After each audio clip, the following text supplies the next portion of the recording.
What's good, YouTube? Welcome back to another video, man. Today we about to go ahead and react to 7 truly dark and disturbing horror stories. This is a new segment, new series that we got on this channel. Let's go ahead and jump straight into it, though. Hi, everyone. Hi. Before we get started on these stories, I just wanted to mention that this is one of the darkest videos I've ever done. Now, I've done a lot of dark stories, but seriously, these are very dark. The first story mentions a racial hate crime, and then the rest of the stories either mention very dark abuse or straight up murder. So yeah, these are awful. And if you're not able to stomach stories like that, please go ahead and click off. Seriously. If you're all ready, let's go ahead and get started. This should be interesting. The story was told to me by my uncle, and I figured I'd share it. Now, just a fair warning, the story is really dark.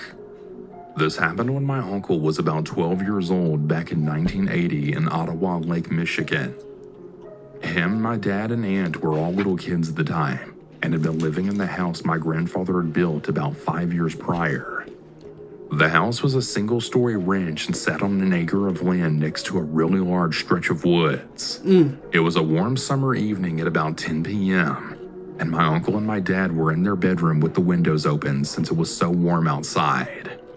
Suddenly, they were awoken by the sound of distant screaming coming from the woods. My uncle and my dad shot up from their beds and then ran to go tell my grandfather. He got up, and my grandmother and my aunt and uncle and dad all followed him outside to the front porch. He used a flashlight and he shined it towards the woods, but it was really dark and he couldn't really see anything. That is, except for a very faint orange glow deep into the distance. He went back inside and used the phone in the kitchen, and he had called some of his buddies to come over.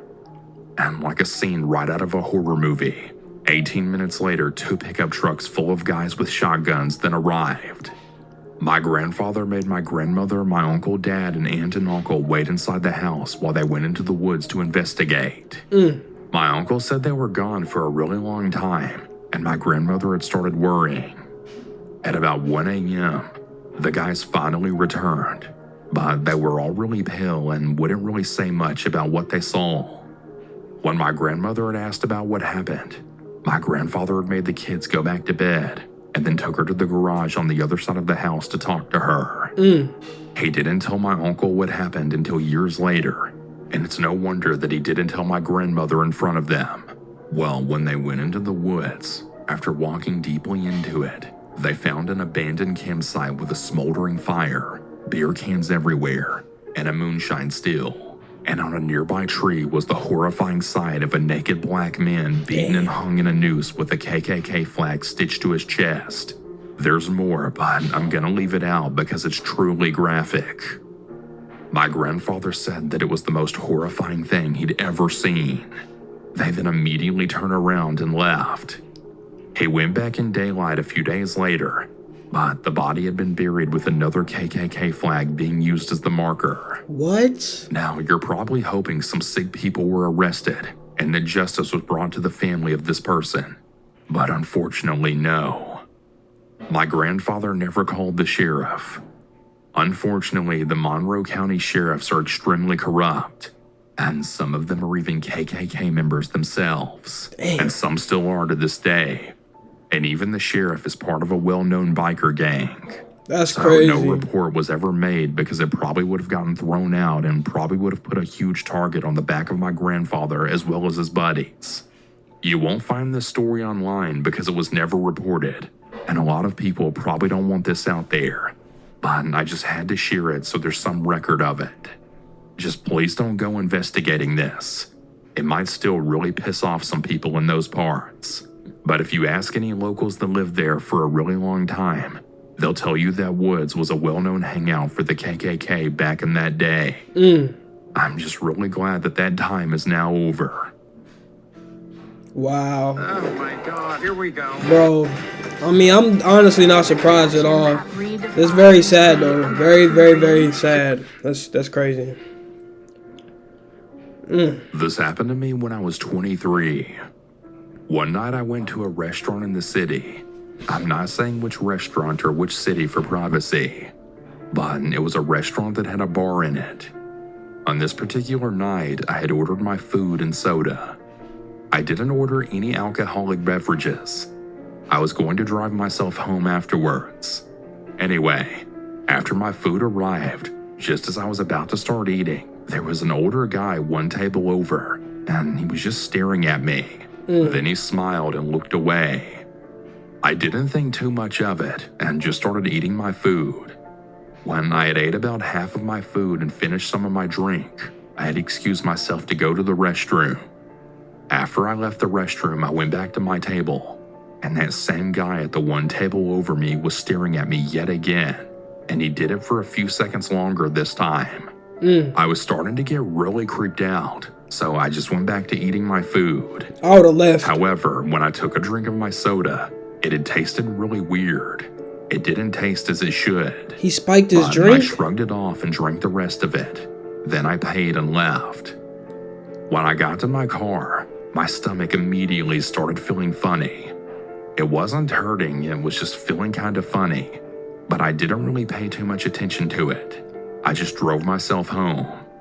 I got home at about 10 p.m. When I got back to my house and went inside, I had started to feel a really sharp pain in my stomach. So I went and sat down on the couch. Then after about a minute, the pain had started to settle. But then 5 minutes later, it started up again. Only this time it was hurting worse. It seriously hurt so bad that I began crying.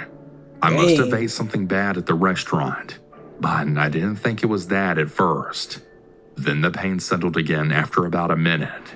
Then about 15 minutes later, I had started to feel another feeling in my stomach. I went to the bathroom just in case something bad was about to happen.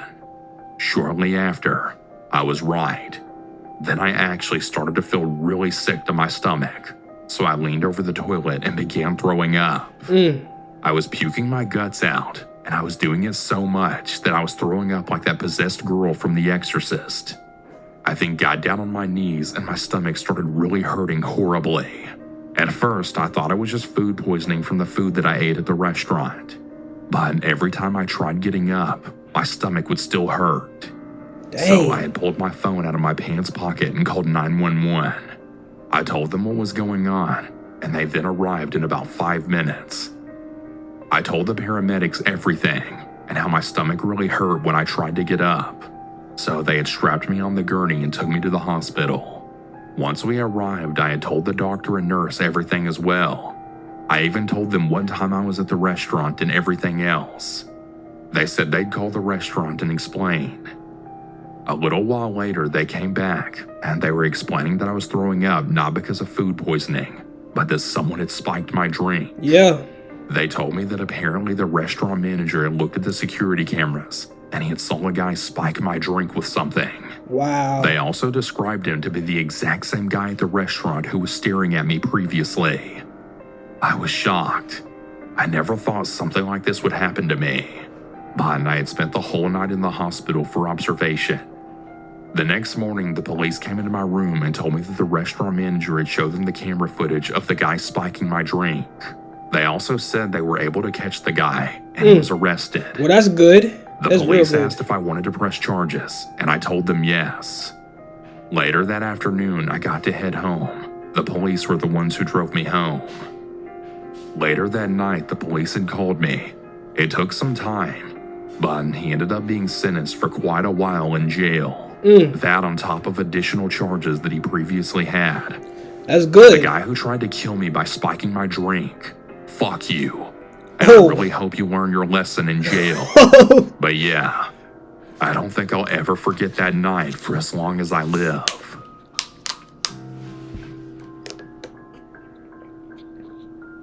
I had 2 friends, a couple. The guy was really kind and funny. Well, except to her. I really enjoyed being around him when he was calm. He had a rough childhood, didn't have any family and couch surfed even in high school. He was in and out of jail, but they had dated for years and had children. He was extremely abusive to her and everyone in the friend group that I knew. It was sort of normalized because most of the men were all abusive to their girlfriends, mine included. That's normal? He had went to jail for a time period and she had actually moved on and seemed to be happy. Then he got out. They had seemed to get back together, but she was making it pretty obvious that she was over it and had started standing up for herself. She had enjoyed the freedom and happiness she had when he was in jail, and she wanted away from him. He didn't take this well. She was basically all he had, and he refused to let her go. One morning I got a phone call that he had killed her, and then spent hours in their home before he finally killed himself. Damn. Shortly after that, my boyfriend and I were fighting, and he literally said to me, "You know, I'm gonna end up doing to you what he did to her." And I left that very night after 6 years of severe physical abuse. Oh my gosh. I like to think that she's part of the reason that I had the strength to leave and never look back. There were warning signs, but no one thought he'd ever take it that far. I now feel so ashamed that I didn't take action, or at least help her before it got that far. Bro, that's crazy. I knew this guy from living on the bottom floor with his girlfriend in the apartment building that I lived at too. He was very friendly and very polite. He worked every day and he would get dropped off right in front of the building and talk and made everyone laugh. One thing I noticed was that his girlfriend hardly ever talked or spoke to anyone.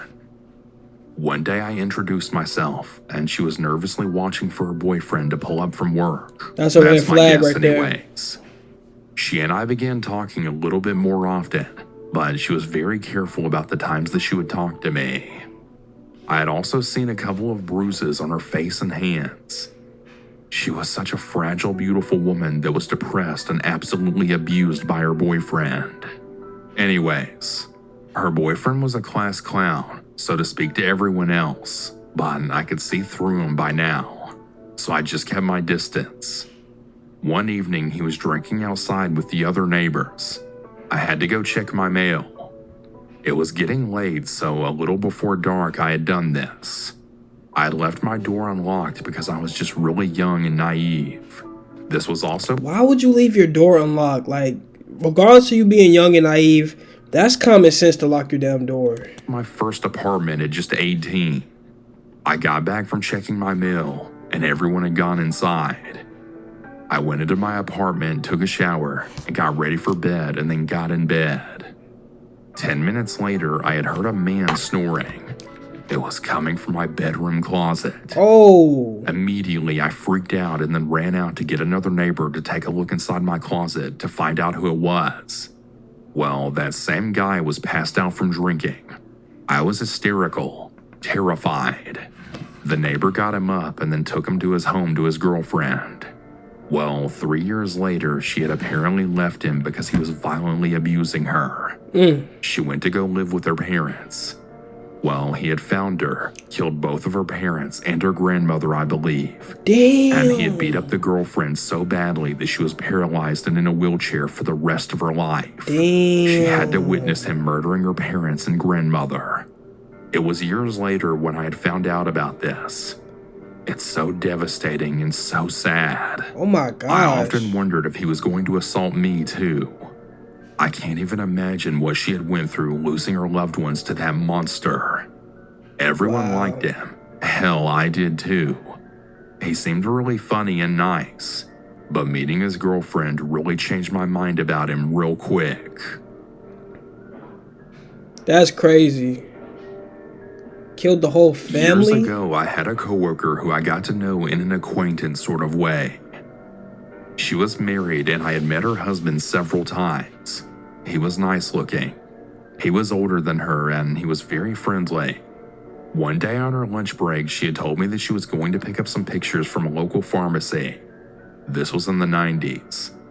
The pics were from a recent cruise. When she had returned from lunch, she was very upset because apparently the pharmacy had refused to print the pictures. Why? She said it was because they were naked pictures of both her and her husband. She then revealed some very personal stuff about the two of them that seemed to suggest that the husband was sexual in a way that I'd never even heard of. I was really young at the time, so I had chalked the weirdness up to me being inexperienced. She also told me that her sister had been raped and murdered several years prior. Damn. She said that her family had thought that her husband committed the crime because the sister had 2 children. One was a baby, and the older child had been knocked out but was able to remember the killer had hit his face, suggesting it was someone the child knew. Well, my coworker was a staunch supporter of the husband and said the family just didn't like her husband. I believed her. Well, several years later, the husband was arrested, charged, and convicted of rape and murder of the sister. Wow. DNA testing was actually advanced enough to test some of the evidence at the scene. This case was also actually a Forensic Files episode. Long story short, the husband died in prison of cancer. Apparently, my coworker had still supported him even after his conviction. I wouldn't have. I was young, 18 years old, and working my first ever job that I still work to this day. I was assigned to the night shift in a not so great area in a relatively nice city on the West Coast. The night was pretty much like any other until I was walking back inside my work building, and I was approached by a man who was mumbling things under his breath and had both of his hands in his coat pockets. I tell him to maintain a safe distance from me, as I then lightly push on his chest and step back. He takes a step forward and mumbles a few more things under his breath.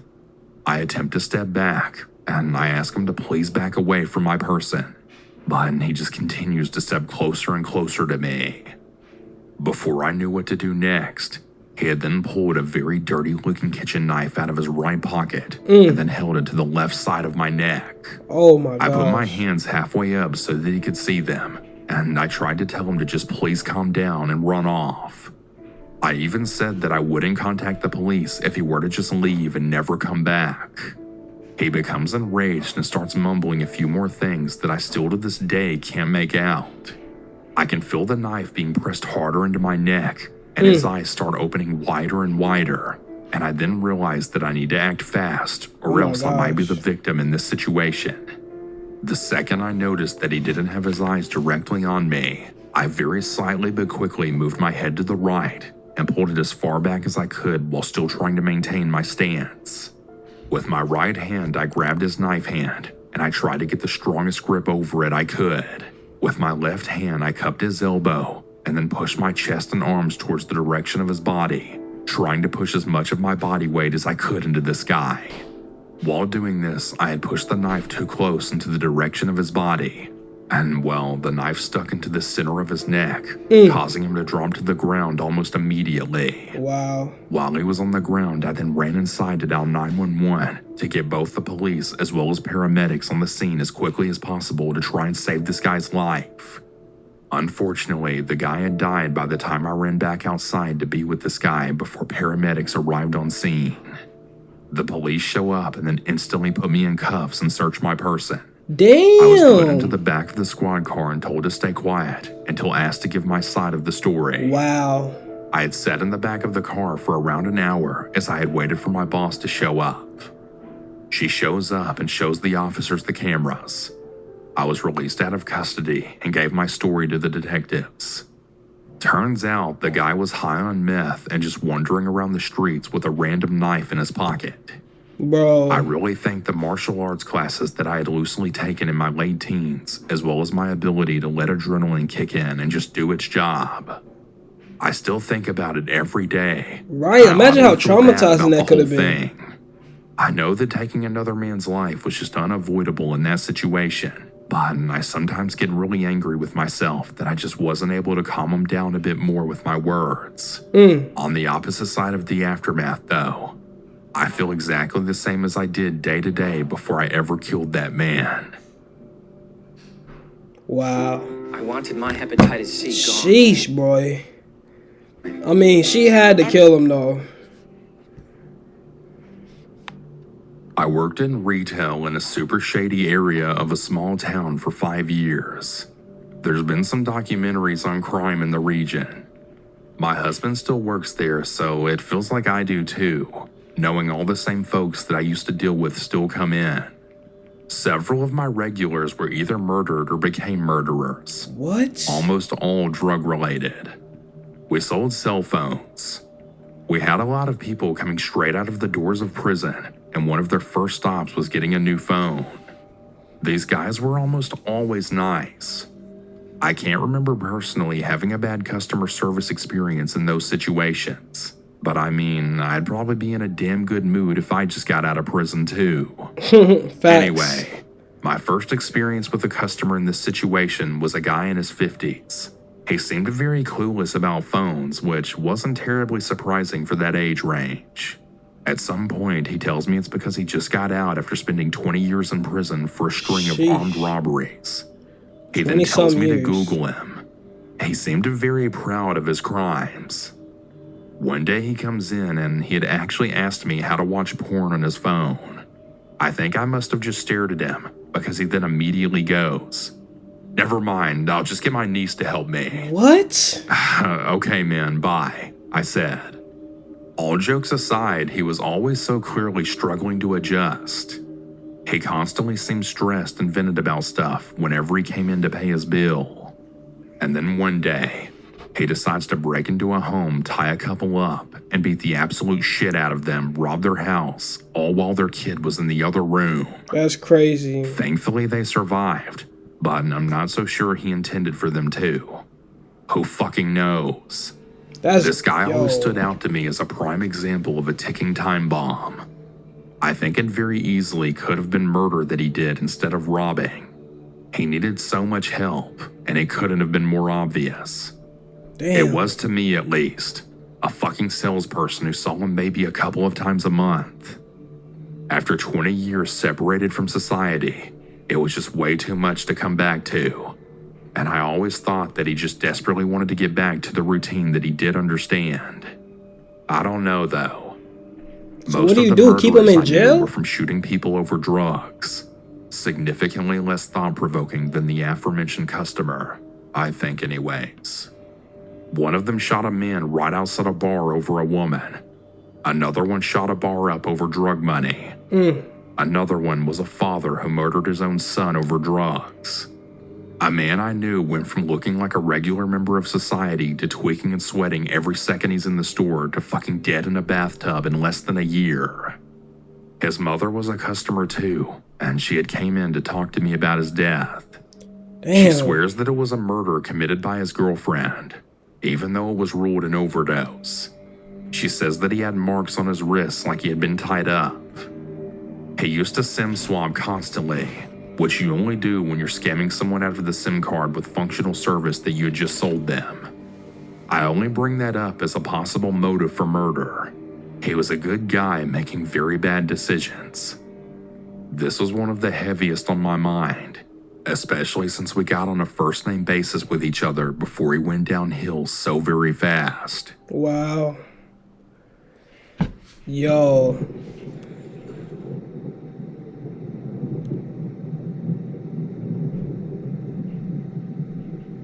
Jump scare?